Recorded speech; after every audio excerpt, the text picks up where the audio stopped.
Just lower this down. That's a great fight, man. That's a great fight. I would say this. Just like when Canelo fought Floyd Mayweather when he had 40-something, give or take, fights, and it was a little too soon for Canelo then. It was a little too soon for Jaime now. You know, Jaime has 40-something fights. You know, a lot of people can be like, well, he didn't have enough experience, but the reality is Jaime did really good. You know, you can say if he didn't get dropped in the 4th round, maybe the fight's a draw, right? And that's pretty much the way this fight came out to be. It was like a little mini Canelo versus Triple G part 2. Just beautiful fighting, beautiful boxing. There was defense inside the pocket.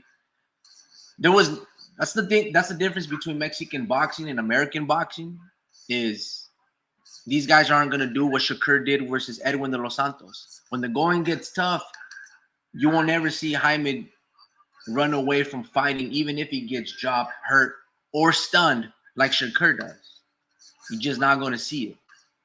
And it's just beautiful boxing, man. That's what beautiful fighting looks like. That's what puts people's asses on seats.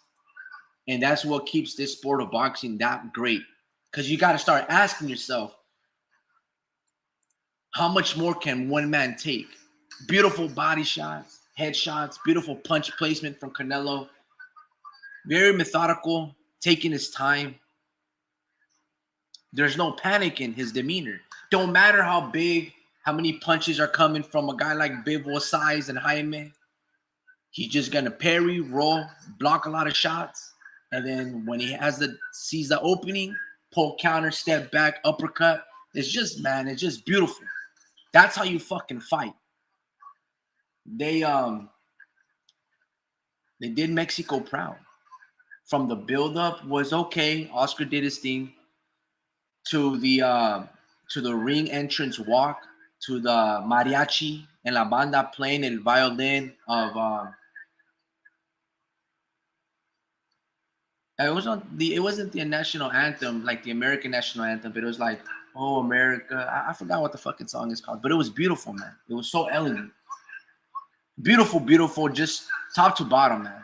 See, I don't know where PBC stopped showing Ring Girls or where PBC stopped playing the national anthem because they're on that, it's got racist lyrics and all this fucking conscientious bullshit. But they had 2 Mexicans had to show America what it basically means to be American. In this case, what it means to be Mexican. But fucking epic, man. Just beautiful. Just you walk around with a lot of pride when they fight like that, you know. Clean boxing.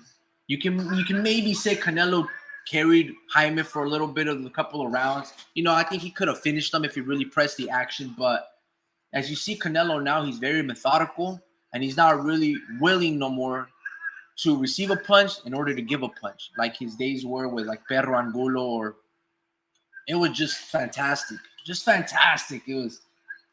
See, little moments like this, right? Besides all the shenanigans that goes on between him and Oscar, when they just fight united like this and they hold it down, they make the whole La Raza all proud. Everybody proud. Everybody. You know, not just Brown Pride, and the Mexicans, because it's just gorgeous, man. Just the whole sport of boxing excels in that manner. And for the people that didn't watch it, and they want to focus on other bullshit fights, y'all missed out. This was an incredible fight. It was very fun. Jaime is, like I said, Freddie Roach is going to have a great game plan for Jaime. And like we stated before in the past, his experience that he had with Cotto and Canelo, it carried over to this fight. Jaime did his best version of his Bivol impersonation, throwing straight punches and starting distance with the jab. And then in the 4th round, Roberto Diaz said it best and reminded him of Baby Bull Diaz versus Juan Manuel Marquez, the first fight, when Baby Bull Diaz comes out very fucking strong. He's landing a lot of success. Looks to even drop Juan Manuel Marquez. It looked to be. And then Juan is just taking his time. he's still fighting back, getting rocked here and there. And then it's just a matter of time. Can Baby Boy Diaz keep that pace? Jaime was gassing out himself. And then he just stood there in the pocket, no movement. Boom! Uppercut. And he just fucking fell on his ass. He did make an adjustment, but it took him a couple of rounds just to regroup, his senses and be intact. But it was, dude, just great, man. Like, I can't stress this enough. Like, I love watching these Mexican fights because it just unites, like, not only the family, but to see, like, my dad and my mom really enjoy these moments together in unison. Dude, it doesn't get no fucking better than that. It just doesn't, man. It's so good. Yeah, just incredible. Warp Speed goes, what a heck of a fight.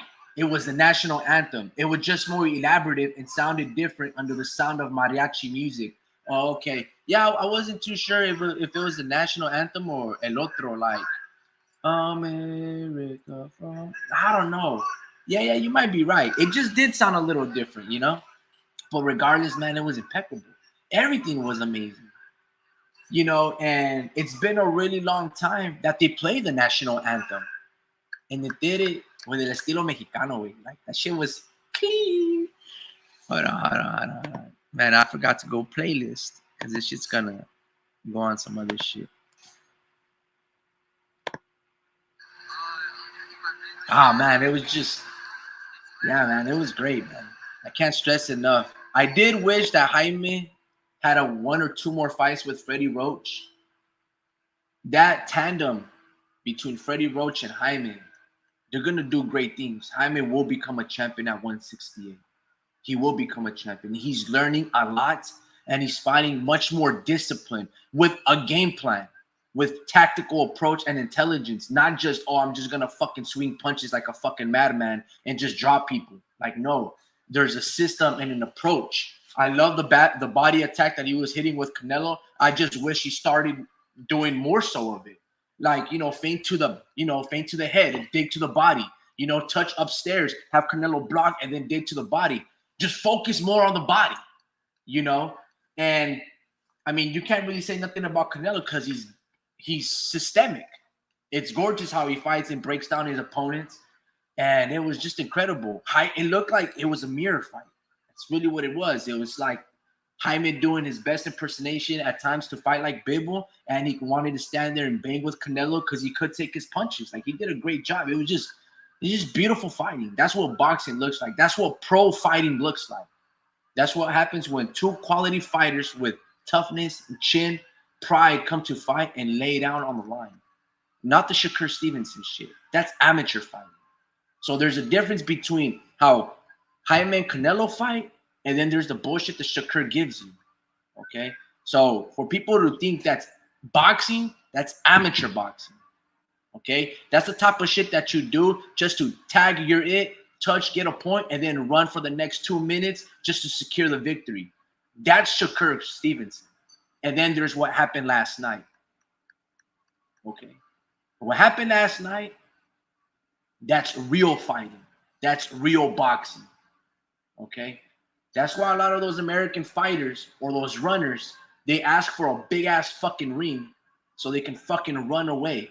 Okay? If there was an open ring, meaning the whole world is their canvas, not just confined in between the ropes, it would just be like jab your and then Shakur would run a fucking mile or 2 to keep distance, catch his breath, then come in, tag your and then run another 2 fucking miles just to get away from you. That's why they ask for such big fucking rings.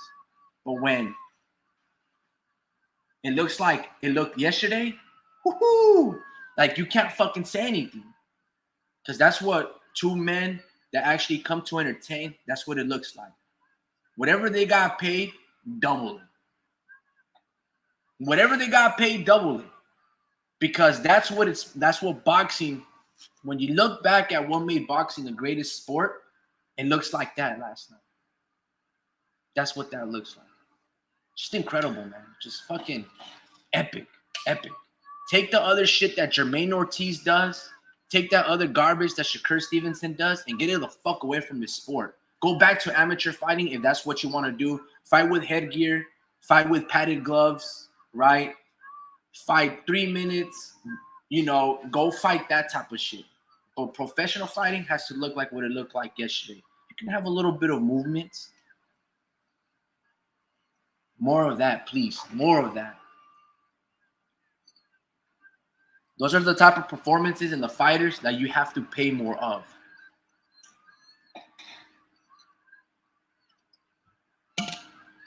I'll be damned the day that a Jermaine Ortiz or a Shakur Stevenson give us a fight like that. They will never give you fights like that because they're not for the people. They're honestly garbage-ass fighters. Now, I don't want to be petty and just make it like, oh, man, it sounds like you're making it a brown versus black situation. Yes and no. I'm just telling you what boxing should look like. In the pocket, rolling with the shots, defense, parrying and blocking, little minimal movement. It was great, man. It was great to see. Hopefully Canelo, I don't know how many fights Canelo has left. I don't think he really knows himself either. He's going to take it year by year, fight by fight, training camp by training camp. But I'm definitely going to be, like the rest of us, just going to be enjoying his career. There's a lot of fights. Obviously, everybody's calling for the David Benavidez fight. As entertaining as that fight would be, it's not a matter of whether he owes us or he's scared of David or he asked for his price. The reality is this. And it's not even, Canelo needs David or David needs Canelo. In the reality, they don't need one another. But when two Mexicans get in the ring and you have fights like that, see, this is what I didn't understand about Canelo. And this is what Marco Antonio Barrera and Eric Morales and a lot of Mexican fans were telling Canelo. Bro, when you fight Mexicans, they're great fucking fights. When you put two Mexicans in the ring, they fucking lay it on the line. There's nothing more orgullo. Like, you don't get more pride and proud for your countrymen when they fight like that. And that's when Canelo goes, guys, when I say that I'm Mexican, it doesn't mean whatever the fucking stupid nonsense that he says. Like, bro, when you fight like that, everyone leaves happy.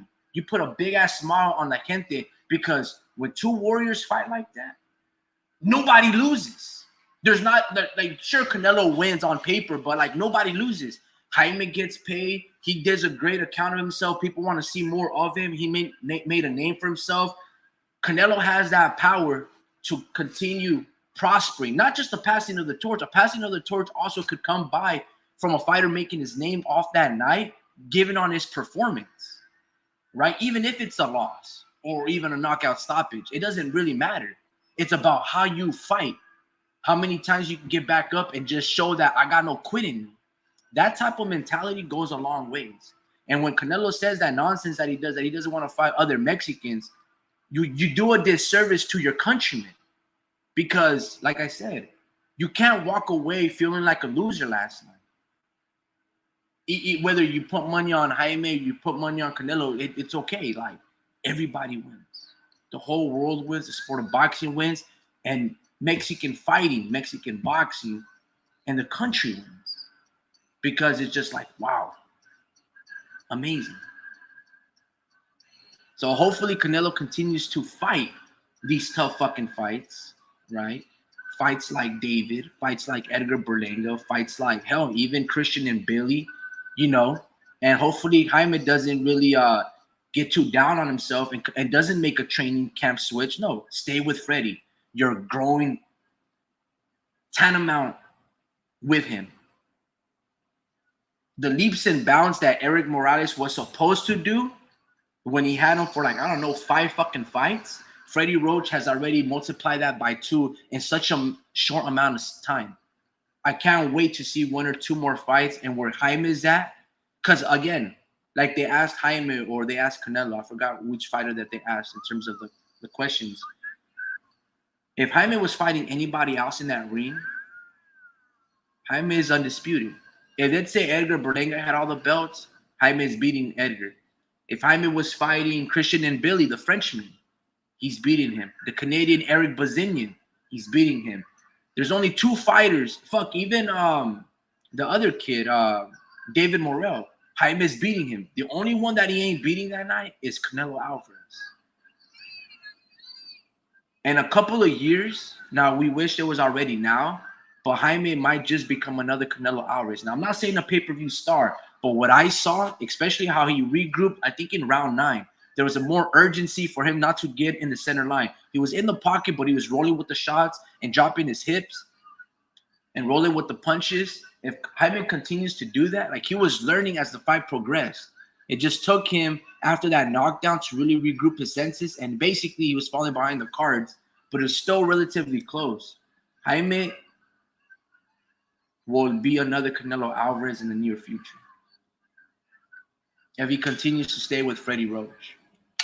Like that might be Freddie Roach's next big pay-per-view, fuck the pay-per-view, but his next biggest fighter that Freddie Roach needs right now. Because Freddie's got a couple of good fighters, right? You got Leon Paro. He did have Jose Ramirez. But this is what I've been trying to tell you guys.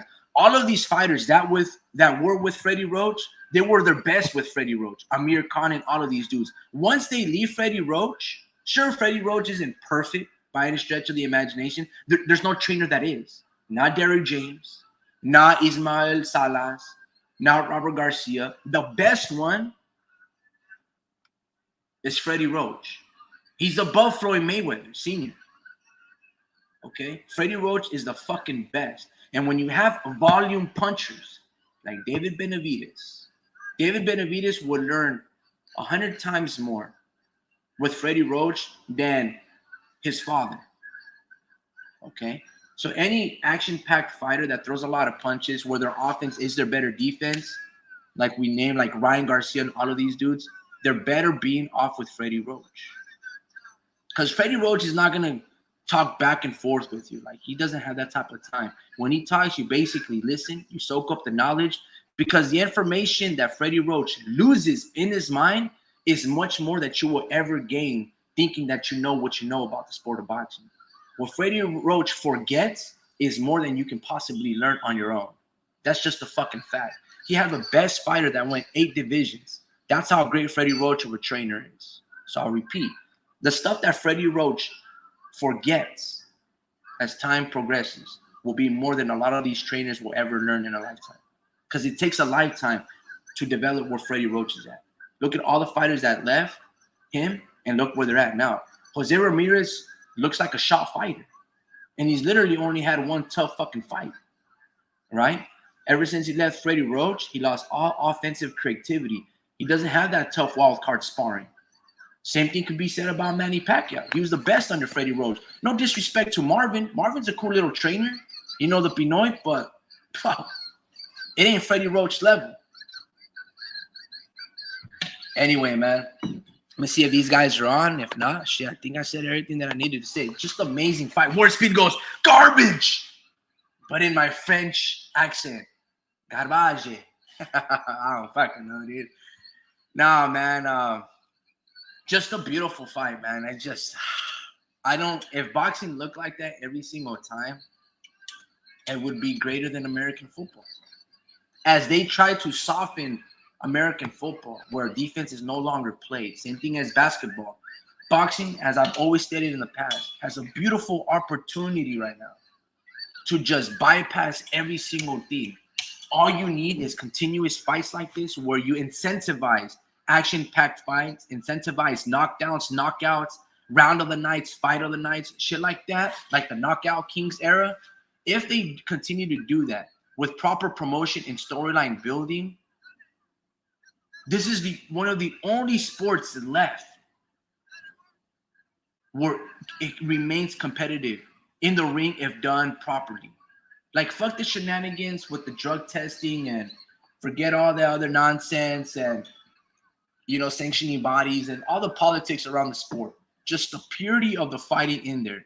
Get the Harvey Docks the fuck out of here. Get you know, if Tony Weeks is gonna be soft in the belly and stop fights instantaneously, get those dudes out of here. And they just allow the purity of the sport. You know, drop to, you know, like stop it till he drops. It'll be the best sport and it'll be pioneered all the way to the top. Okay. Not saying that this world that we live in is like, yeah, it's just a violent world. You know what I'm saying? But yeah, fuck it. I'm not gonna Cole Thomas Hobbs or some shit, Leviathan, short, brutal, and cruel. But it's okay when it comes to the sport of boxing, man. Warp Speed goes, hey, Vato, don't leave. I'm gonna hop in on a minute. Yeah, man, hurry up, dude, because I got a lot of stuff to do. And yeah, man, it just I said all that needed to be said. Last but not least, Cole Hobbs. Yeah, I kind of did, man. Short, brutal, and cruel. That's what kind of boxing needs to be. I will say this though, man. Let's say we have such a great fight. I don't know. No, you don't want to change boxing like that. But if it was the final championship round, and you're like, fuck it, we're not gonna leave. There's not gonna be no judges. There's gonna be 12 rounds, and then in that 12th round, doghouse rules. The winner is gonna be the champion until one quits after the 12th round. That's it. The 12th round is an infinite amount of time, and there's no judges. Just have a referee to moderate it. You guys have to pace himself. If the 12th round goes 20 minutes, hey, it is what it is. Like, that's how it should be, man. Fuck the judges. You know what I mean? A lot of these fights don't need to be, on the hands of people that don't really know how to judge, right? We don't need that stupid ass commentary from Greg Maddox. He didn't even give Jaime a chance, bro. That dude had like 9 rounds to 3 for Canelo Alvarez. It's like, bro, do you know that Jaime won the first 3 rounds? Do you know that he won the rounds and then Canelo won the 4th one by knockdown? You know what I'm saying? And then you can say that Jaime did really good in the 5th round just to recover, but he was not all there intact. And you do know that Jaime won the 9th round. That's 4 rounds that he won. You can probably squeeze in there a 5th. Not saying a 6th, because I thought it was 7-5 plus the knockdown or 8-4 plus the knockdown, which is what the judges had it. But if there's guys like Greg Maddox that don't know or whatever the fuck his name is, that don't know boxing, he would tell you that Canelo just won 11 rounds and Jaime didn't win shit. It's ridiculous. Yo, Warp Speed, mic check real quick, bro. You there? Hey, Steve. 1 2 1 2. What's going on, bro? What's going on? What you think about the fight, man? One of the most exciting, action-packed, highly technical fights that I've seen. I would say since Devin Haney and Vasily Lomachenko, maybe even before that, Joe Cordina versus Shavkat Rakhimov. It was an incredible fight where everything was thrown at each other, including the kitchen sink. But like you said, the difference between, let's say, that fight last night and Rakhimov and Cordina was that these guys never surrendered and they never retreated.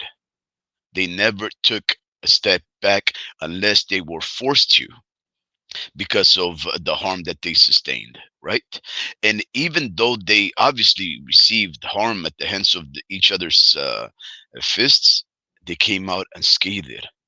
What does that mean, homie Ricky? What does that mean when these guys are going balls to the ball, hellacious punches, landing and having success and partially blocking, but yet at the end of the night, they come out clean? What does that mean? Well, that means that they just do the slightest little moves enough to just make those punches less impactful that they have to be. But anybody else that falters in putting on the best performance of their life in that ring yesterday gets completely devastated, destroyed, their facial features will display it, and likely they get knocked out. Jaime Munguia versus Saul Santos Alvarez Barragan was one of the most dogged, violent, highly skillful, and exciting fight styles that you can see. And this is why these guys fight for pay per view. Because, yeah, you can see other fights and these guys that quote unquote everybody says to be highly technical, very skillful, when in reality, all they do is punch in the back foot, circle around. They call that the sweet science. I say the sweet science is standing your ground, never retreating, catching and shooting, bobbing and weaving, clinching, and finding avenues of attack without ever giving up the real estate. Jaime Mugia, like the person that you quoted, I think you said it was Robert Diaz, he would have knocked out anybody and became an undisputed champion last night. I really do believe that. Nonetheless, of course, the reason why Saul Santos Alvarez Barragan is up there is because he has so much more experience and so much more skill than all of his contenders because he takes on every single fighter in his way, regardless of their fight style, because he climbs up divisions in order to test himself. And the only reason why nobody's willing to give the credit to Saul Santos Alvarez Barragan for his performance last night is because of this. They have the gall to say that Jaime Munguia was a C class fighter and that Benavides is the reason why Canelo is still unheralded as a champion. When the same fight style took place last night, except I would even say Jaime Munguia looked much better in this fight. Not only that I've seen him before in any of his fights, but he looked much better than David Benavides in his own fights. Why? Because what Jaime did last night, he did it while standing his ground with a live dog. And we know that the last time we saw a live dog against David Benavides was when he fought David Lemieux, a fighter that was much older and much smaller. And he sure didn't go all 12 rounds. Jaime can hold his head up high. Saul Santos Alvarez Barragan El Canelo can hold his head up high. And when he says, I'm going to fight on Mexican independence in Cinco de Mayo twice a year, and I'm going to take a break, it's because he deserves it. It was an incredible fight, homie Ricky. It was fun watching the fight with you and the family, watching my parents become ecstatic from two Mexican warriors, showing the world how it's done. I'm proud of what took place last night. And just to provide you the high level of boxing that took place last night, we got to compare it. What are the fights that were also very highly technical, skillful, violent, where everybody threw out everything that they had in order to become victorious? Didn't we just see Mantis Stanionis fighting Gabriel Maestre? Very good fight. They all had skill. Didn't we see Mario El Azteca Barrios? Wasn't he fighting TNT Fabian Maidana? Good techniques, good skills. But even though those guys are champions or soon to be, and obviously highly decorated amateurs and guys that are still trying to make their bones here as professionals, when you compare those men's fights to the Canelo and El Mero Munguia's fight, they lack in comparison. In fact, I believe some of the commentators even said that Fabian Maidana and Mario Barrios' fight was an eventful and an exciting. Wasn't or was? Wasn't. Yeah. They fought as they were in cruise control. There was no urgency for more. They weren't really pressing the action. And then it was kind of shocking in that fight because Mario Barrios landed a right hand that dropped him. It's like, bro, so start piecing your punches together. Don't just walk forward trying to cut off the ring with no sense of tactical game plan. There was no approach. It was just like and same thing with Maidana. It's like when Maidana let his combinations go, it's like, damn, bro, you look fucking good. That's why you got Mario Barrios' half of his face fucking bruised up. Throw more. What are you doing for 5 rounds? That didn't deserve to be a co-main event. Jesse Magdaleno versus Brandon Figueroa was much better. And then there was a hellacious body shot. That should have been the co-main event. But keep going, bro. No, and see, and even those things, right? Even those things right there display the kind of sacrifices that men like Jaime Munguia and Canelo Alvarez are willing to do to entertain the fans, right? They always used every single second there to attack their foe or to defend themselves in order to attack their foe even more. And yet, here you have Fabian Maidana and Mario Barrios at the highest opportunities that they will have in their life to be exposed to the world at large. And what do? Mario Barrios with a closed eye. He fights more cautiously. And like you stated, he goes on cruise control, trying to just jab his way instead of trying to piece off and combo on his buddy to just wrap it up because the whole world is watching you. And look at Fabian Maidana, the mother of a Shoe and Hall of Famer Marcos Maidana, right? This guy is a guy that nobody gave any credit to. Why? Even though he comes from the Maidana stock, why did they not give him any credit? Because they hadn't, exactly. Well, not only that, but they hadn't seen him fight before, right? It's going to be so much harder for the Argentines and other parts of fighters from other parts of the world to get the recognition in America because, of course, most of them are fighting for the IBF, and then they never really get exposure over here in the U.S. because for whatever reason or another, people just don't really care about the IBF in the U.S., right?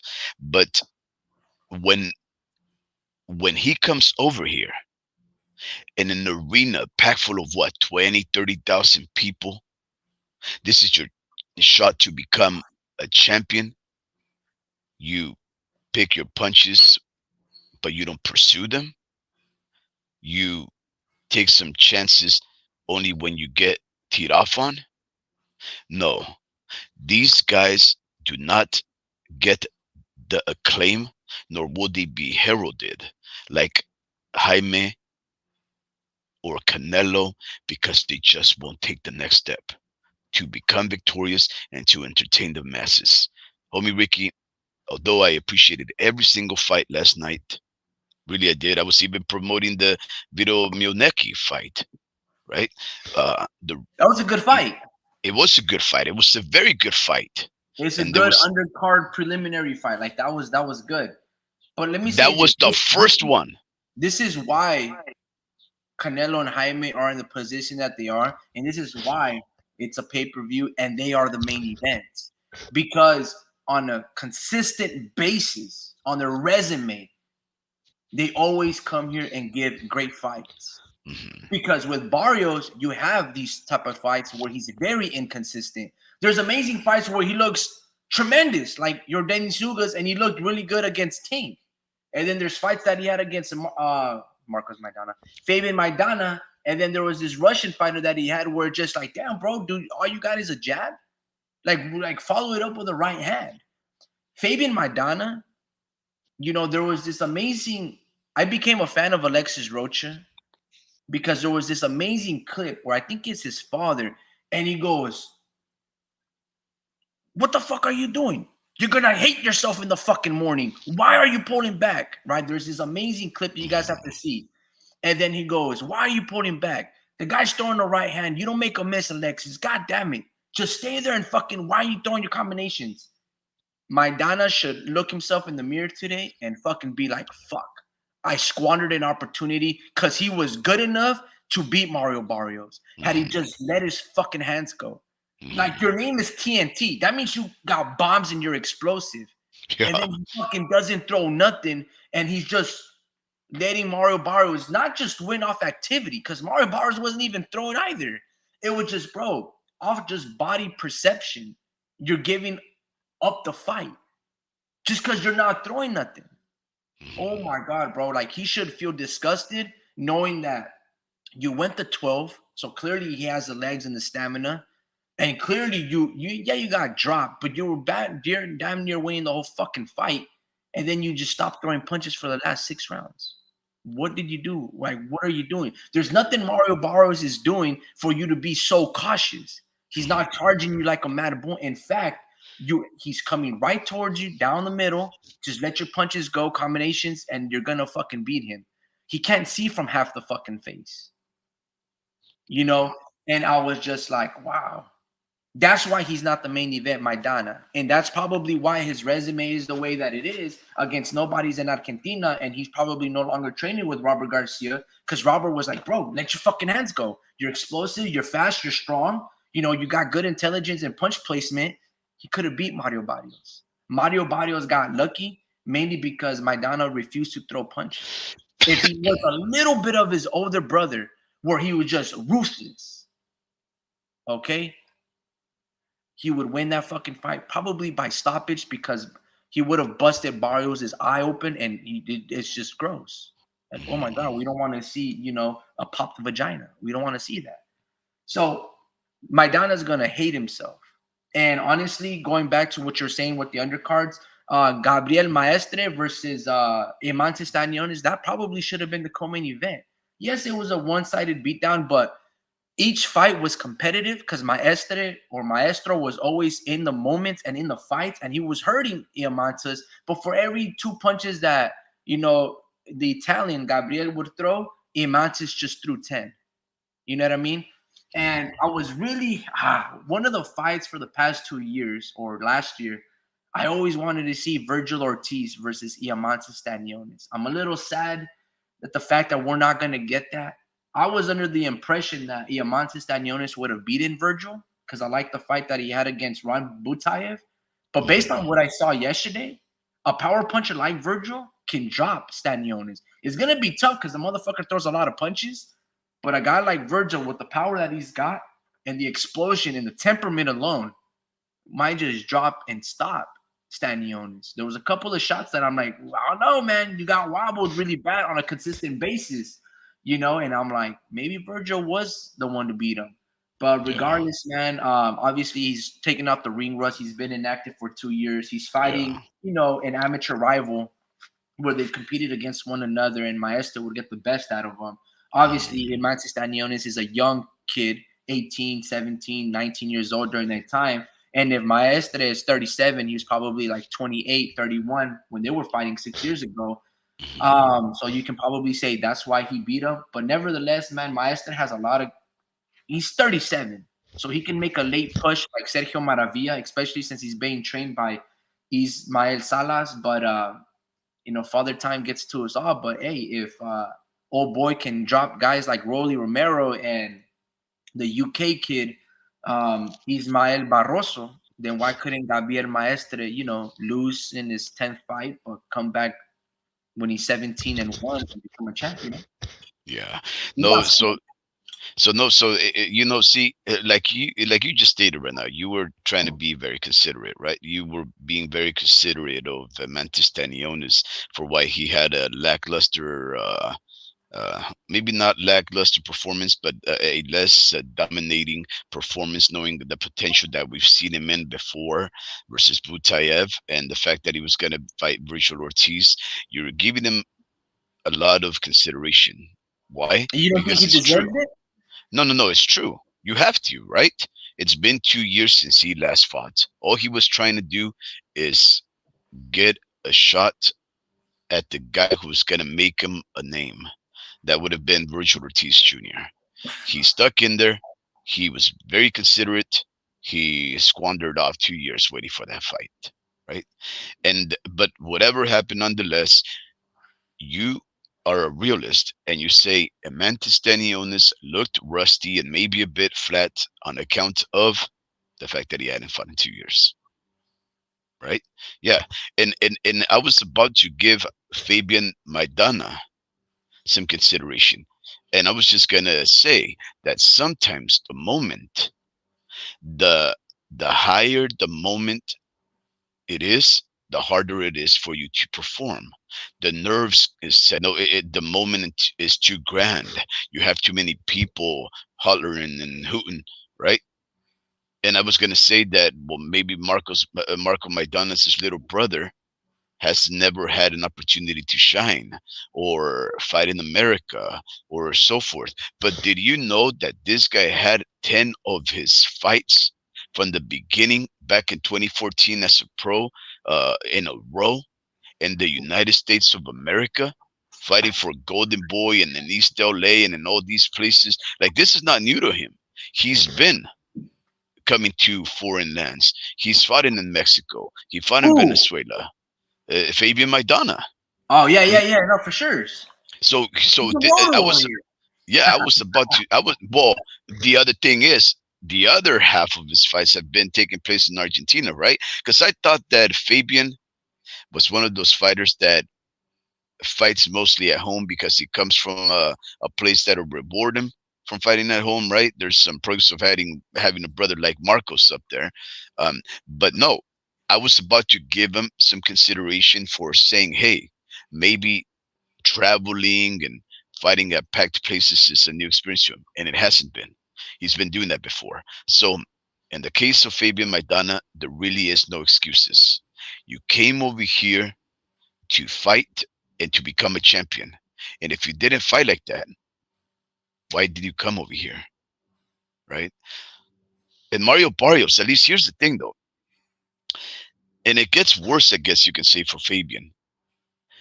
If you have your opponent with his eye sealed shut, can't you just exploit that? How many times do you have to take a backward step and move laterally to avoid a fighter who only has one eye and is only throwing a jab? Ridiculous. Fabian should really think about what went wrong. Fabian should look at the footage. I encourage him to pay-per-view the fight so he could watch. But the other thing is this. I will give a little more consideration for Mario Barrios just on account of the fact that the jab was working. If the jab was working, Nah, the jab was working. nah. That's one thing. And You're he the had one co-main half event, of buddy. his eye You're the closed. co-main event. No, You're I the get that. co-main event. I You're get not that, an but undercard fighter. You're the co-main event. You I you get that. have But to the have more level than of jab, adversity, bro. the things that Mario Barrios had to overcome were way more difficult than Maidana. That's all I'm saying. Mario Barrios, yep, he had to overcome the fact that this guy was a mover Let for me the ask most you part. this. Switching topics just a little bit, because these guys don't deserve too much for us to wrap our heads Break around. it. Is this the year of the Mexican in the sport of boxing? Is this the year of the Mexican? You had Ryan Garcia upset Devin Haney, right? Canelo and Jaime gave you an amazing fucking fight where both of them walk away essentially as winners. Seniesa Estrada beat Yocasta Valle in a very close fight. I thought Valle won, but they give it to Yeah, Seniesa. I Whatever. said so too. Oscar Valdez beats Emmanuel. No, sorry. Oscar Valdez beat Leon Wilson. Leon Wilson. Emmanuel Navarrete is going to be fighting a tough Uzbekistan fighter. And then, what is it, Monday going on to Tuesday or Sunday Luis going on Neri. to Monday? Yeah, Luis Neri fighting Naoya Inoue. Is Luis Neri going to get the job done, bro? Is he going to shock him? Is this the year of the Mexican and the underdog? I ball? I wouldn't bet on it. I Why? wouldn't bet on it because we know who Naoya Inoue is, right? But Naoya Inoue is a guy that can figure out every type of fighter. Now, the thing is this: I liken Luis Neri to the toughest fight that Naoya Inoue can possibly have, which is a guy who stands their ground and throws a lot of punches and counters whenever he has an opportunity. A guy that will never take a step back, and that'll be, Nonito Donaire. Fight styles the same? No, obviously not. But some people are reminding me that apparently Panterita, El Pantera Luis Neri, he's a very technical fighter. And I'm like, well, I don't know if he's a very Well, technical fighter. he could be. He could. Yeah, but in comparison to Naoya Inoue, I don't think so. I mean, some of the moves that I've seen from Naoya Inoue, it looks like he's a street fighter, like throwing fireballs, and somehow just gets them to land on their opponent. It's crazy how he throws punches. Um, I will say this, just like I said about Jaime Munguia and Canelo, I think this will be the toughest fight for Naoya Inoue. They look very fit. They look very prepared. Luis Neri has bones to pick, right? He's been accused of being a ped cheat. No, no, no, not a ped cheat. An overweight champion who went to Japan to fight. And remember what I told you guys about not making weight and keeping your word over there in Japan. They banned him for 2.5 years. They're only allowing him to come in to fight for this opportunity because the Japanese turtle wants him. But he Did you has say the bones to Japanese pick. turtle? Yeah, that's what they call him, the turtle. Oh, Japanese I was like, turtle. I'm not too Japanese sure why. turtle. I was like, what do you mean? Well, they call him the Japanese monster, but I think his nickname in Japan is the turtle. I'm not too sure why. Maybe it's just some kind of gallant animal that they revere over there. But uh, Luis Neri has bones to pick against the folks in Japan. He definitely is gonna come here to fight, like Jaime Munguia. Can he win? Well, one guy is 2 times undisputed champion, right? Going on his third, if I'm not mistaken, Naoya Inoue. And he has made very technical defensive fighters like Stephen Fulton get dropped and quit. We've seen him chase after Paul. Uh, what was his name? Hold on. Paul Paul Butler. Butler. So I'll say this. This is probably the second or the third best fighter on Naoya Inoue's resume. Obviously, you got to give it to an aging Donaire for still competing very well. And that's the best fighter that he has on his resume, Nonito Donaire. And then the second best one, I'm either going to say Luis Neri or you can give it to the Maloney brother. You know, that's still the two best ones. So the bookies have Luis Neri at plus 800. Okay. What does that mean? That means he's an 8-1 underdog. So they have right now Naoya Inoue basically a 13-1 favorite, which is insane, right? Given the fact that this is Luis Neri, he has a chance, bro. I'm not saying like we know Naoya Inoue's got the skills, he's got the power, he's got the speed, he's got the boxing IQ, he's got punch creativity where yeah, it might sometimes just be off a jab and then boom, he throws a zapping two and then stops Stephen Fulton. But he's also the type of guy that athleticism, speed, and power, where he might just throw 3 fucking uppercuts from long distance and then shoot 3 hooks over the same after. It's just like, damn, bro, how did you just get away with throwing 3-6 uppercuts in between without nothing being unanswered? It's because you don't know what, like his punch selection is varied. He's a freaking offensive onslaught. And guess what? If you think you're the quote unquote better outboxer than him, well, think again, Fulton, I'm faster than you. I'm stronger than you. I have better defense. And guess what? At any given moment, just like this, I can knock you out. Yeah. And you don't see it coming. Boom. And it's trap setting too. It's not just like he's just throwing punches for the sake of it. No, dude, it's strategic. And a little slither of, of a lapse of focus or a little pocket, Naoya Inoue tends to find it. Maybe I'm not giving Marlon Tapales enough credit. That could be, hell, that could have been Naoya Inoue's toughest fight. But very good fight. Yeah, it was a good fight, but I didn't think Tapales beat MJ Agmadalia. I really don't. I thought he did great, but I didn't think he did enough to take 2-3 belts away from MJ. Not to say that MJ was like, oh my God, no. It was just like he's in a very good fight. He's in a very tough competitive fight. And Marlon Tapales rose up to the occasion, but I didn't think he did enough.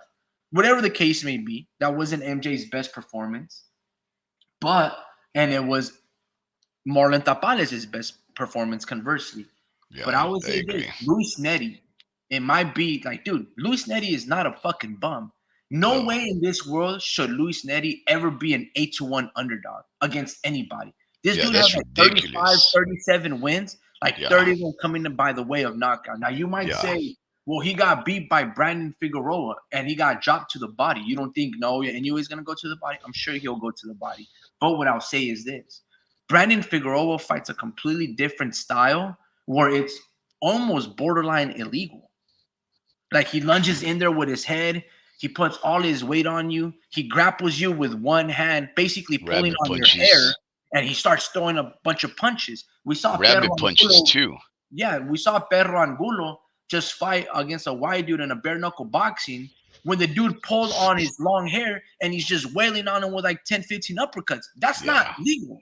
So I'm that's not what sure Brandon how that Figueroa did happened. versus Luis Neri. And then occasionally, like bro, like Luis Neri was very uncomfortable, you can see. So Naoya fight's completely different than Brandon Figueroa. To the credit, Brandon Figueroa isn't as polished or as technically sound or just elegant looking when it comes down to how boxing should look. Like he's very dirty and he's in between that line. Naoya does everything picture perfect with intelligence, speed, and power. So yeah, Mhm. Luis Neri has to tighten it up but he's got like bro, like I said, there's no world that a guy with like 37-1 should ever be an 8-1 underdog. That's crazy. I know Naoya is that good, but he's not that good, bro. Like he's good, be very good. Obviously, a lot of people can put him on the number one, but Luis Neri, like they're not giving him enough respect. So you don't think he's got a chance to upset I no? think he does. Yeah, I think he does. I think he has a chance to even knock out Naoya, because that's really what it'll come down to. Mm, No, but I that's don't really the know. best way to win, homie Ricky. Um, Yeah, I if would you, agree. I don't think Luis can quote unquote outbox Naoya. yeah, It I would don't have think to so. be fucking like you gotta throw 1,000 punches like William Yep, Cepeda El Camaron on a yep. Jojo Diaz. But yeah, dude, I don't know, man. That power. Look, I don't care who you are, okay? You're going to have a tough time beating Naoya anyway. Like you're going to have a tough time beating a Tank Davis or Cornel Alvarez and a Bud Crawford. These fighters are just special like that.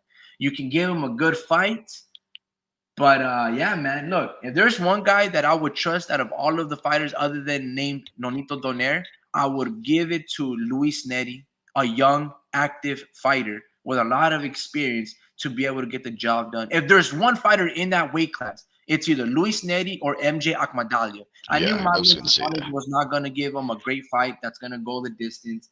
I thought Maloney might have, but Maloney doesn't have that punch power, but he has everything else other than the punch because he's got great IQ and he changes his flow and rhythm of fighting. He can throw every punch in the book, the Jason Maloney brother, but power, the power is Yeah, different. Nonito yeah. has all that except, he's 41 years old, 38 to 41. Like, he's not going to be as fast or as sharp or as very like determined he's And going up. Marlon Tapales had some success. He Yeah, won quite a few rounds against Naoya anyway, until of course he got hurt, right? So what I'm saying is this, right? As incredible and as devastating as Naoya Inoue is, he is not a perfect fighter. He is not without flaws. And that's the reason why we perfect. love him. We love him He's because perfect because how he's can you say perfect. he's not? He's like 29-0. He's No, perfect. no, no, that's not what I mean. That he's not he's not a defensive master like, let's say, Floyd Floyd Mayweather. Mayweather.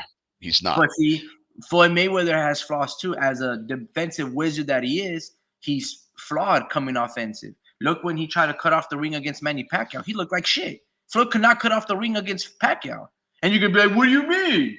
Go look at the first round. He tried to come forward and walk down Pacquiao, and he was throwing a lot of slapping fours. Like there was Yeah. that's not effective. Well, And a lot of that's people were like, not. oh, hit him. Yeah, yeah, yeah, yeah. No, no, I meant defensive. But that's more offensive on the side of Floyd Mayweather. But what I'm trying to say, I'm not even trying to say that's a bad thing, because obviously the reason why we were talking so highly about a fight like last night is because although these guys were very offensive, they also had enough defensive flaws for their opponents to really get through them, right? Or their offense was so good that they were able to really overcome some of the proper defensive moves that each other fought. That's really the kind of thing that I was trying to say, right? It wasn't easy to hit Canelo, and it wasn't easy to hit Munguia because they were both on their A game when it comes to defense. It's just that they're also very capable, high caliber offensive fighters. Now, I liken Naoya Inoue to those levels of fighters, like Canelo, right? For sure. Where they can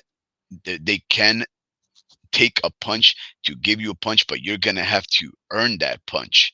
I think Luis Neri can earn that punch.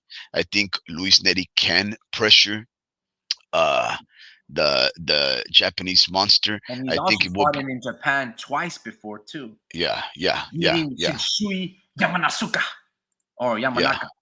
Yamanaka. Yeah, I think that was the last time he fought there, and then he blew the weight.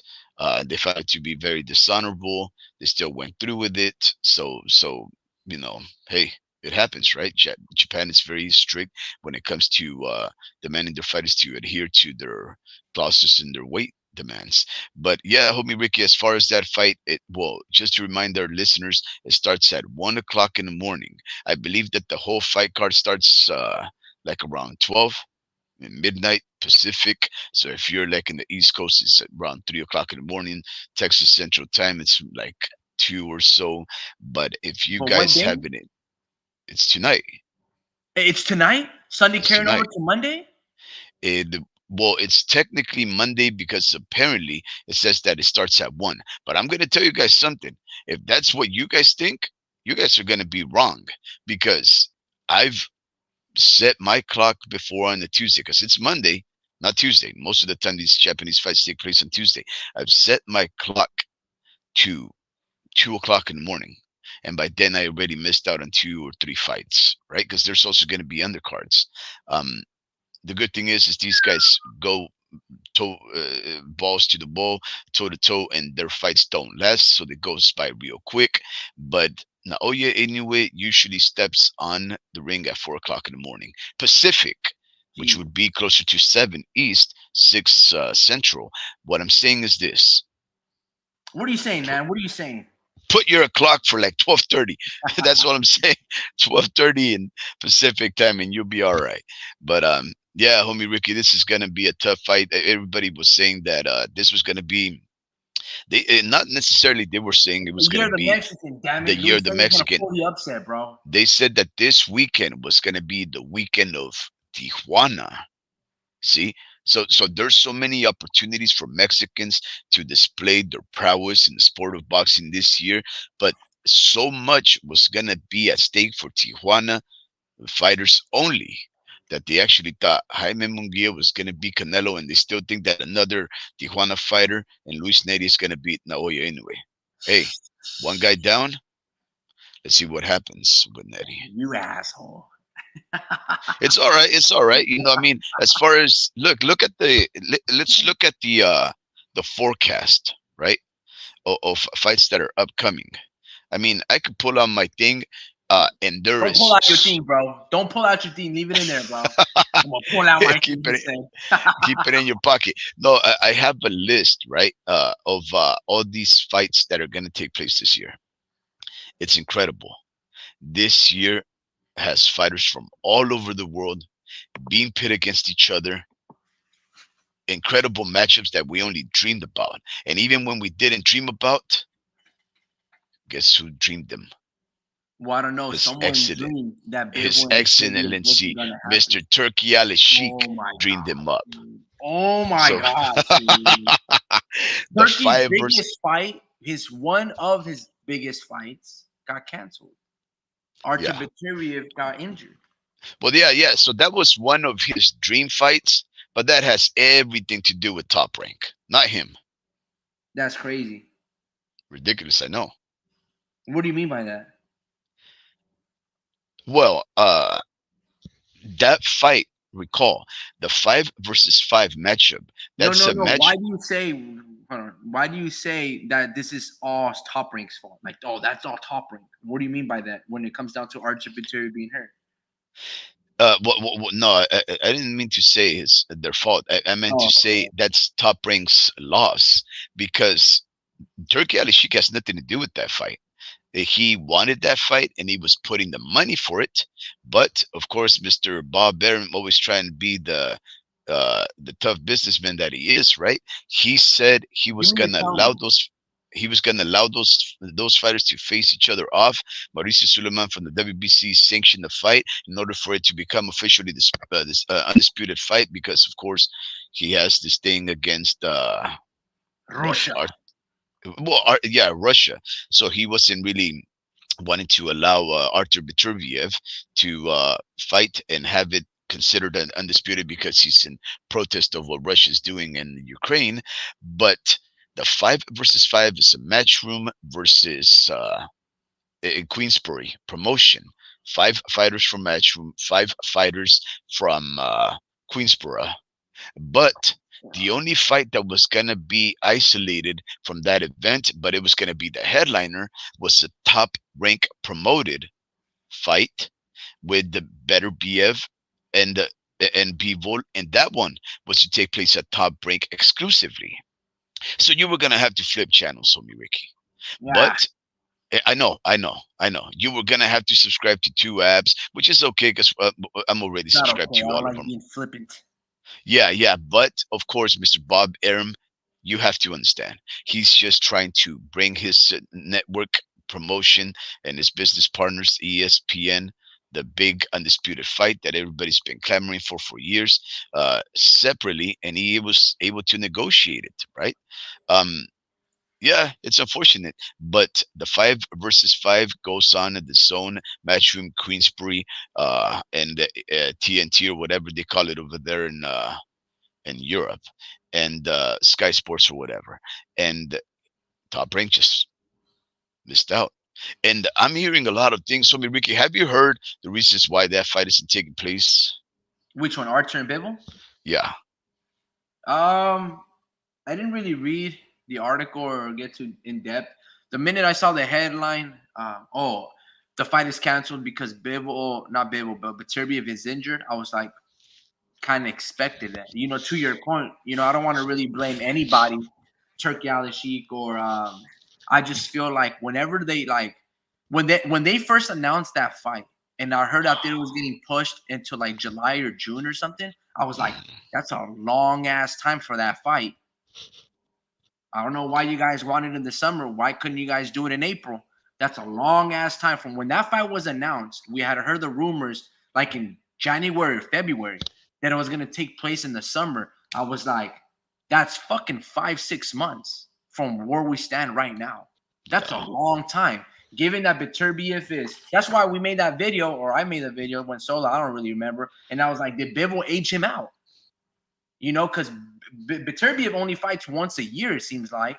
Ever since Bivol had that big victory over Canelo, he's no longer active. He fights damn near once a year as well. And I'm just like, this is not a really good recipe for success in terms of, being injured or being tuned in. And like, you're going to be a little rusty.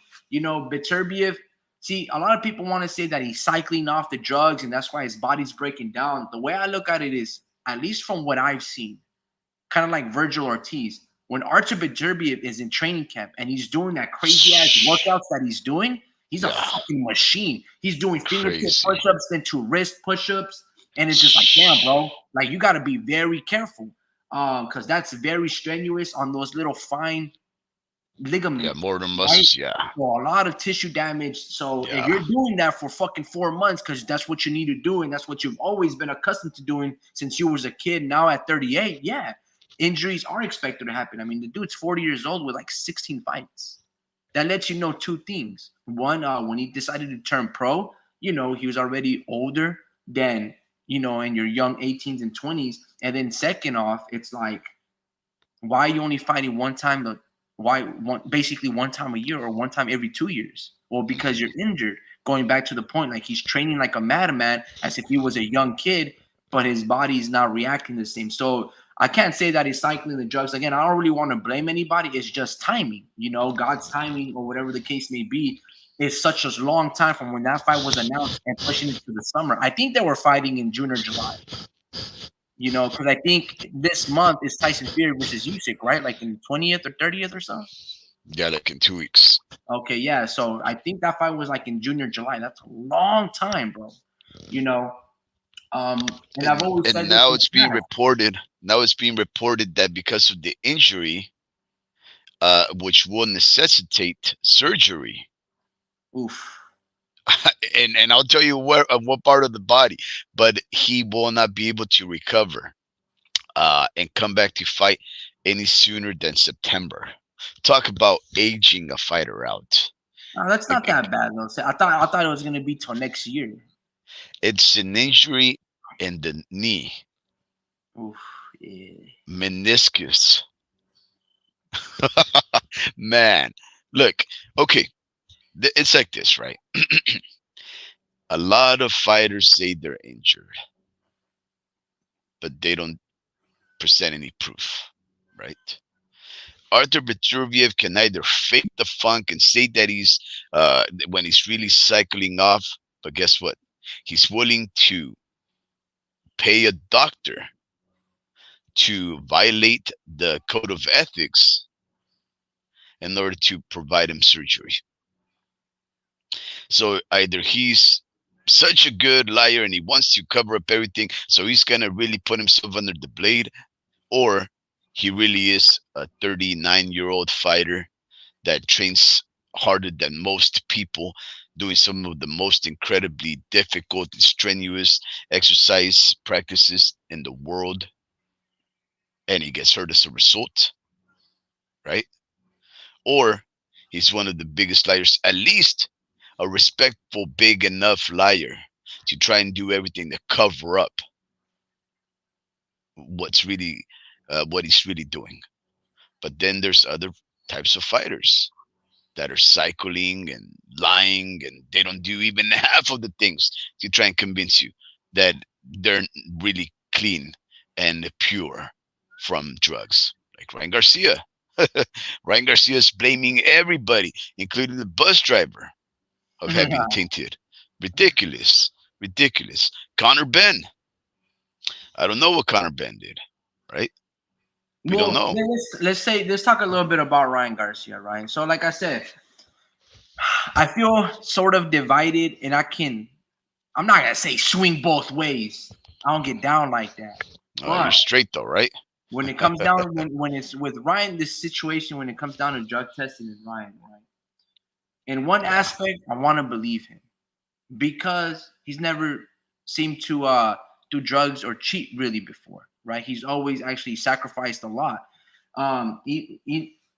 But this situation with Devin Haney, you know, I also don't want to believe him because he did a lot of shiesty shit. First, intentionally missing weight on purpose. There's one thing where it says, look, I can't make the weight because, like, dude, that's why I've been fighting at 143 and 144 versus Duarte and Fortuna. I can't make 140, but, like, I tried with Tank, and you saw me, dude. I'm not going down like that. Like, I was too fucking skinny, felt weak.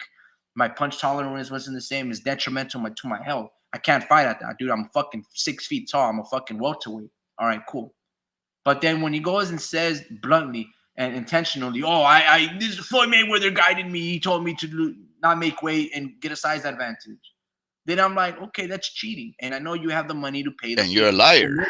And you're a liar. And $2 million is not a lot. It's a lot of fucking money to everybody. And it's a lot of money to you. It's 1/20th of the money that you made against Tank in terms of the percentage. That's a lot of fucking cash. So I know you're balling, but still, $2 million is something that you wouldn't want to necessarily be paying. Regardless, he paid it. Honorable. They renegotiated the contract. Boom. Big deal. No big deal. Devin agreed to it. They didn't make a big deal until these failed drug tests. And my only contention is this. A lot of people are very skeptical when it comes down to snack athletes, snack products, and its association to Victor Conte. I don't know. I'm willing to put my son through it. They're pushing a supplement line. All right. So they have an agenda in terms of a marketing agenda and sales for their athletes to prosper, to get strong, and basically to win their fucking fights. Because if their athletes win, sponsored by Snack, guess what? Their brand also wins because more people are attuned to guided towards them. Okay, that aspect. And what I also don't like is, isn't there a conflict of interest that he's pushing his own supply line, right? And then his pipeline is also drug testing, or he set the rubric of which fighters of basically of VADA. Yeah, of There's course. It's like a Of fucking course. conflict of interest. And any Of other world would be course. like, dude, that's the fucking Muhammad Ali Act. Bro, You can't be of manager, course. promoter, and Victor trainer. Conte, yes, of course. Victor Conte's neck and VADA work in cahoots to see what kind of Dude. performance enhancement supplemental drugs they're willing to approve. And which ones do Absolutely. they approve? The ones that they make, What the the ones that fuck? they sell. That's what I'm saying. So it's just like, yo, what the hell? So my question becomes this. Besides that cohesion that they have with one another, I can't say that they're in coup against everybody else. But to your point, they're laying in bed together. They're in cahoots. So besides that question mark, in the scientific community, because this is science here when it comes down to fingerprint testing and DNA analysis and drug sampling and drug use, this is all science manipulation. Why can't, in the science community, when they use a scientific method, when you have a hypothesis and you have a result, you should be able to replicate. And from my conclusion, I should be able to give you my research. You do your own independent research. And if I'm dirty with VADA and you run WADA or USADA and you use those companies and they find the same research that I'm dirty with Androlone, then I'm fucking dirty. Then it becomes a fact. Right now, it's all speculative. So Ryan, as smart as he is, he goes, I want the B sample. Test me again. That could be contamination. I'm going to sue you guys because you guys are accusing me with your findings. I want to use a second tier company to see if they can test me and find the same fucking results. So this is where it becomes problematic. And I heard the commission does this themselves. This is my first time I remember hearing it. So the WBC has their clean boxing program, right? Called the CB Clean Boxing Program. I don't know, CBP or whatever. And that they include VADA to drug test their athletes. But the commission also takes drug test samples as well, urine or whatever the case may be.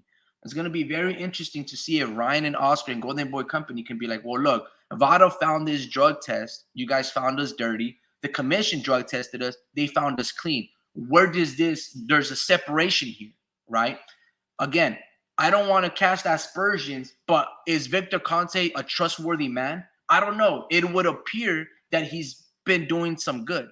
Like, yes, he was a drug cheat. He got caught. He did some time with the Balco scandal. Like, okay, in the sport of baseball, he's banned for baseball for life. But like Ryan Garcia says, so he's banned for baseball, but we allow him in boxing? When did he homie Ricky, of course he's not good for the sport. When is the end all be all? Why is VADA or Victor Conte the end all be all? How do we know that their intrinsic values or their testing is much more superior to everybody else's? Why is their word gospel? Yes, he's one of the best manipulators, but he got caught, so he's not that fucking good, right? Why wouldn't he have his own agenda? And it's not like he's failed certain situations before. Dylan White fought a case in a situation, and they found that it was contamination. So there is a margin of error where little things could be tainted. It could be misplaced, or the labels get sampled, or maybe their carriers change the labels. Who knows? I'm just saying that the B sample needs to be needed, and I'm saying that there needs to be another drug agency, not just VADA. Because, again, they did something similar to a lot of Mexican athletes, all right? And I'm going to go back to this with Canelo Alvarez. Canelo failed for clenbuterol. A lot of people made it a big deal. Oh, he failed the drug test. A lot of people don't even know what clenbuterol is, right? Or where Canelo found this. It's always in Mexican meat. And they've always tried to ban Mexican soccer athletes in the Olympics because of it as well. And when we come down to, not the DEA, but the the Food Commission, the one FDA, that allows Food and Drug Administration. Correct. When they allow, Honey Nut Cheerios to have this thing called trisodium phosphate or Cinnamon Toast Crunch, which is paint thinner on their food. In Mexico, they're like, fuck that. We don't want that shit. But they allow certain things to be, embedded in the cows to get them fatter and bigger. It's like a xenophobic testing towards Mexican athletes that they're always going to be caught dirty because of their diet. So it's almost a fucking racial system that it's almost like an IQ test that's like, well, dude, just because I'm not good in English doesn't mean I'm not a fucking beast in the Spanish. Yeah, as long as it is gonna benefit American-based companies, it'll be good. Absolutely. Yeah. It's exactly right. You hit it on the nail. It's only favoring the American narrative and only favoring the American, product that they're pushing. Going back to snack and all those things. Yeah, so but look, Ryan Garcia is despicable. He's a scumbag, though. He's a scumbag. I'm not gonna say one word to defend him. Not one single word. Like you stated, he couldn't make weight. No, he intentionally didn't make weight on account of Money Mayweather telling him, bro, just take it easy. Let your opponent Devin Haney suck himself down, put that wear and tear on his body, weaken his organism, weaken his immune system, and you just come in super healthy. You come in relaxed, super healthy. You'll be able to hydrate much faster than he will. Of course, do you think that's true though? Or do you think Ryan just said that just to throw a little more salt in the wound? Hey, Floyd Mayweather was backing me versus you, Devin. No. I believe that. Floyd Mayweather and the PBC kind of scummed Ryan because Ryan was gonna fight Devin, and then Floyd got into his ear. They were jogging late at night in Vegas, and like, dude, if I really become a champion to get into power, maybe there would have been a fiscal relationship right there, like fickle, where it was like, nah, I'm just throwing salt in the wound in this situation. You know what I mean, or no? No, Money Mayweather has always wanted Ryan Garcia to be one of his fighters. He's always wanted him, huh? Yep, he's always wanted him, and he's willing to just give him a tip. Really, you don't need that. You don't need Money Mayweather to give you that tip because it's one of the easiest tips in the sport of boxing. Fake, don't promise something, don't come through with it, and you'll be forgiven because there's no repercussions. We know that, right? Shakur Stevens gonna come over here and knock this guy out. Lo and behold, he gives that word, he never lives up to it, right? Everybody's gonna come over here, he's gonna put on the fight of his life, all this and that, whoop-de-woo. They don't come through with it. That's the sport of boxing. Everybody giving the words and forfeiting it, right? So what we do know, and Ryan Garcia is this, he said one thing after another, after another, after another, right? Somebody like Oscar Valdez, right? He sticks to his guns. He tells you one thing, whether it's true or false, and he sticks to his guns, right? But then there's people like Ryan Garcia, compulsive liars, that tell you one thing and then they tell you another thing and they tell you another thing, and you're like, bro, what is it? What is it? Are you just trying to like throw darts to see which one hits the bullseye, which one people suck up and lap like a cat drinking milk from a platter? No, bro, you're a compulsive liar. I don't believe not one word you say. Money Mayweather does not have to tell you not to come in and make weight because it'll be an advantage, because everybody knows that not making weight and making your opponent go through the wear and tear of making weight is a huge advantage. That's why we called him, Ryan Garcia, a cheater on account of that, not even knowing about no ped or stimulant use, right? Now, here's the thing, homie Ricky. Now that it's happened, right? Now that he's a ped cheat and whatnot, you have to also look at why hasn't Garcia been able to make weight at 140? Now, when you look at his record, yeah, well, when you look at his record, he was able to fight down at 135 just as of what, 4 fights ago, right? Or 5 fights ago now, maybe, when he officially fought at 135. And then when he had to make 137 and a half to come down to fight Gervonta Tank Davis, he was already fighting at the 140 range. Why did that leap take place so suddenly? Why did he all of a sudden abandon 135 to go to 140? And he never actually made 140, if I'm not mistaken. He was always fighting a little over 140, like at catch weights. Well, what people are insinuating is that that thing, that drug that he was taking, is actually a muscle builder. Guess what?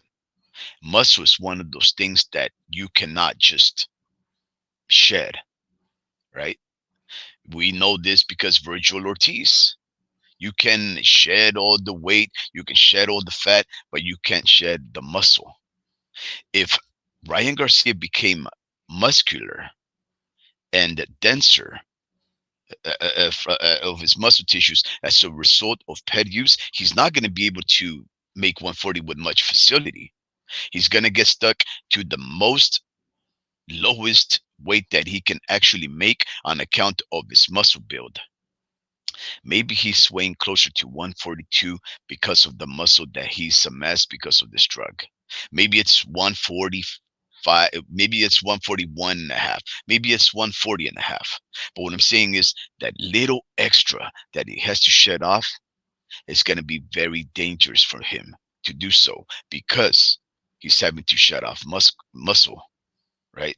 That's what I'm thinking, homie Ricky. He hasn't been able to make 140. He really is fighting at welterweight.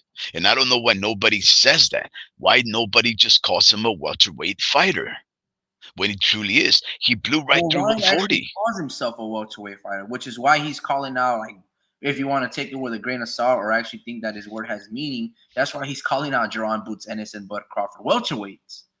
You know, Okay, he well, doesn't if call out that's the any case, smaller fighters because he's just like, you know, I'm a fucking welterweight. You know, like, I'll see you guys soon. Whether we think he's being facetious or, you know, he's worthy to take serious, it's open to interpretation. But right now, this situation with him is very interesting because even these ramifications. I will say this: if Devin Haney got busted, people would not be saying, "Oh, give us the B sample." You know what I'm saying? But Ryan seems to be getting a pass, or, you know, people are trying to be objective, right? When right now you are found guilty, but now you have to prove your innocence, okay? Because there's evidence to prove against you that, dude, you fucking took drugs. Now you have to fight back. You have to absolve your name. You know, the facts right now are going against you. All right. It's like, it's as if, you know, we like OJ Simpson. We're living in the 90s and we like OJ Simpson. But they found your fucking DNA on the glove that fits your fucking hand. All right. There's this precedent that you're like stalking your girl and, you know, you're watching her do these things with some certain situation. Like, you get what I'm saying? Like, the yeah, evidence is stacked up against you. All right. yeah, DNA. But they're even with the DNA, you know, the sample of Ryan, they're trying to, like, no, dude, he's clean. They're going after him, the conspiracy. And this is where crazy is, because it's like, to your point, Ryan Garcia is a compulsive liar, right? He's very radical. He says some crazy ass shit, then he immediately backtracks because, oh my god, guys, I got hacked. Oh no, I'm being serious, dude. You know, this was all a marketing ploy. So you're a yeah, manipulator. Who's yeah, to say that you're not manipulating all of this situation, that you failed the drug test because you know that you were already cheating in camp and you wanted to play this, that they're coming after me because so you can have a cop out and an excuse to say, dude, they were trying to freeze my money. And now why wouldn't they try to take away my best reputation of the fight? Now they're trying to ruin my reputation as, like, dude, everything is making sense to why Ryan would cheat. yeah. And but Um, here's the thing, though, homie Ricky. If Ryan Garcia really is a welterweight, right? Why was his fight right before before Devin Haney still fighting lightweight and Oscar well, he fought Duarte? Duarte. He fought Duarte. He got Yeah, beat by but him. Duarte was a 135 fighter, right? He was a 135 fighter that he brought up to 143 and whatever Ryan brought him up to, right? You don't prepare for welterweight by fighting 135 historic 135 fighters. You don't do that. So what I'm saying is this: Ryan Garcia is cap. Ryan Garcia, he wants to say he's a welterweight, but he's doing the same thing that Gervonta Tank Davis is, calling himself a lightweight, quote unquote champion, but bringing up guys from 130 and bringing down guys 140 to fight him at his weight. right? So he's not a welterweight. Do I believe that he would take those fights? No. He's not gonna fight Boots Ennis because Boots Ennis does not bring him that money. Am I? Terrence Crawford, he's fighting at 160, buddy. Get out of here. Come on now. Ridiculous. Ryan He Garcia's might a fight lighter, Boots homie Ricky. Ennis. Huh? He might fight Boots Ennis. No, he won't. Boots Ennis it does not promise him big money. That's just the thing. And Ryan Garcia is all about the money now. Now that he's gotten the taste, he's all about the money. Without a doubt, he's all about the money.